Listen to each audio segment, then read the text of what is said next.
تم مجھے تو مار دو گے مگر میرے خیالات کو کیسے مارو گے، یہ الفاظ تھے چی گویرا کے مرنے سے پہلے، جو وہ چیخ چیخ کر اپنے دشمن کی آنکھوں میں آنکھیں ڈال کر کہہ رہے تھے۔ چاہے وہ آج مر بھی جائیں مگر جو انہوں نے انقلاب کی مثال قائم کی ہے وہ کبھی ختم نہیں ہوگی۔ اس شخص نے نہ صرف 39 سال کی عمر میں اتحاد کے پنوں میں اپنی چھاپ چھوڑی بلکہ انقلاب کی ایک ایسی مثال قائم کی جو کہ اس کے مرنے کے 50 سال بعد بھی زندہ رہی۔ 15 سال کی عمر میں جب اس کو کالج کی طرف سے ایک ریلی میں جانے کے لیے بولا گیا تو اس نے کہا ریلی میں جاؤں تاکہ پولیس والے مجھے ڈنڈے مار کر بھگا دیں، اگر ریلی میں بھیجنا ہے تو مجھے ایک گن دے دو۔ چی گویرا کیوبا سے نہیں تھے، پھر بھی انہوں نے اس ملک کو امریکہ کی پپٹ ڈکٹیٹرشپ سے نکالنے کے لیے اپنی جان کی بازی لگا دی، اور انہوں نے نہ صرف کیوبا کو اور بھی بہت سے ممالک کی آزادی کے لیے جنگ لڑی۔ اب یہ علیحدہ بات ہے کہ کچھ لوگ ان کو ہیرو کے طور پر جانتے ہیں اور کچھ لوگ ایسے ہیں جو ان کو ضدی انقلابی شخص کہتے ہیں جو صرف اپنے خیالات کو ترجیح دیتا تھا، اور کچھ ایسے ممالک ہیں جو ان کو ٹیررسٹ کے طور پر جانتے ہیں۔ کیوبا پر قبضہ کرنے کے بعد اگر چی گویرا بھی چاہتے تو وہ بھی فیڈل کیسٹرو کی طرح پوری زندگی آرام سے اس پر حکومت کر کے گزار سکتے تھے، مگر ان کی زندگی کا مقصد صرف ایک ملک کو آزاد کروانا نہیں تھا بلکہ وہ اس پوری دنیا سے کیپٹلزم کو ختم کر دینا چاہتے تھے۔ چی گویرا ایک بورن ریبیلین تھے جن کی زندگی کا مقصد انقلاب کو زندہ رکھنا تھا۔ امریکہ جیسے کیپٹلزم ملک نے ان کو ٹیررسٹ کہا، اسی طرح دوسرے ملک جو کمیونزم ممالک تھے انہوں نے ان کو انقلابی کہا، مگر سچ تو یہ ہے کہ انسان کا کریکٹر کبھی پورا بلیک اور وائٹ نہیں ہوتا۔ تو دیکھتے ہیں کہ آخرکار چی گویرا کون تھے اور کیوں ان کی موت کے 50 سال بعد بھی اتحاد ان کو بلا نہیں پایا، کیوں آج بھی چی گویرا کو ایک ریولوشن آئیکن کہا جاتا ہے۔ چی گویرا ہمیشہ سے چی گویرا کے نام سے نہیں جانے جاتے تھے بلکہ ان کا اصل نام ارنیسٹو رافیل گویرا تھا۔ 14 جون 1968 ارجنٹینا کے شہر روسیرو میں پیدا ہوئے۔ یہ ایک رچ فیملی سے بلونگ کرتے تھے، اس لیے انہیں کبھی پیسے کی کمی نہیں ہوئی۔ چی کو چھوٹی عمر سے ہی کتابیں پڑھنے کا شوق تھا اور اس کے ساتھ ان کو سائنٹیفک ایکسپیریمنٹ کرنے کا بھی بہت شوق تھا۔ چی بچپن سے ہی استھما کے شکار ہو گئے تھے، مگر کمال کی بات تو یہ ہے پھر بھی وہ بہت اچھے athlete, swimmer, footballer, shooter رہے۔ ان کو چیس کھیلنے کا بھی شوق تھا جو کہ انہوں نے اپنے والد سے 12 سال کی عمر میں ہی سیکھ لیا تھا۔ جب چی یونیورسٹی میں میڈیکل پڑھ رہے تھے تب ان کو دنیا گھومنے اور اس کو ایکسپلور کرنے کی دلچسپی پیدا ہوئی۔ یہ وہ جرنی تھی جس نے چی کو بالکل ہی بدل دیا تھا۔ انہوں نے پہلا سفر ایک سائیکل پہ کیا جو کہ 45 کلومیٹر کا تھا،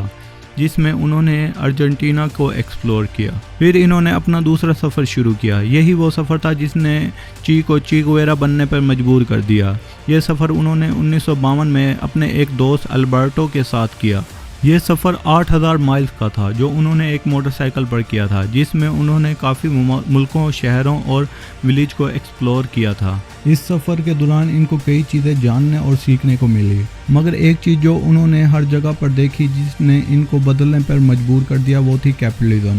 غریبوں کے ساتھ ظلم اور ان کے ساتھ ناانصافی۔ ہر جگہ ان کو کیپٹلزم دیکھنے کو ملا۔ انہوں نے دیکھا کہ غریب پورے دن دھوپ ہو یا ٹھنڈ میں کام کرتا ہے، اس کے باوجود اس کو کھانے کو روٹی نہیں ملتی اور سونے کے لیے بستر نہیں نصیب ہوتا۔ انہوں نے غریبوں کے بچے سڑکوں پر ننگے سر پاؤں بھوکے روتے دیکھے، اس طرح بزرگوں کو بھیک مانگتے دیکھا۔ انہوں نے دیکھا کہ کیسے کیپٹلزم کے چلتے امیر لوگ امیر ہوتے جا رہے ہیں اور غریب جو پورے دن محنت کرتے ہیں غریب ہوتے جا رہے ہیں۔ اس سفر کے دوران وہ ایک ڈائری بھی رکھا کرتے تھے جس میں انہوں نے یہ ساری باتیں لکھی تھی، اور اس میں انہوں نے اپنا پورا ایکسپیرینس لکھا تھا جو انہوں نے اپنی اس سفر کے دوران کیا تھا۔ بعد میں اس ڈائری کو ایک کتاب کے میں تبدیل بھی کیا گیا جس کو دی موٹر سائیکل ڈائریز کے نام پر پبلش کیا گیا، جو کہ نیو یارک ٹائم کی کئی دفعہ بیسٹ سیلر بک رہی ہے۔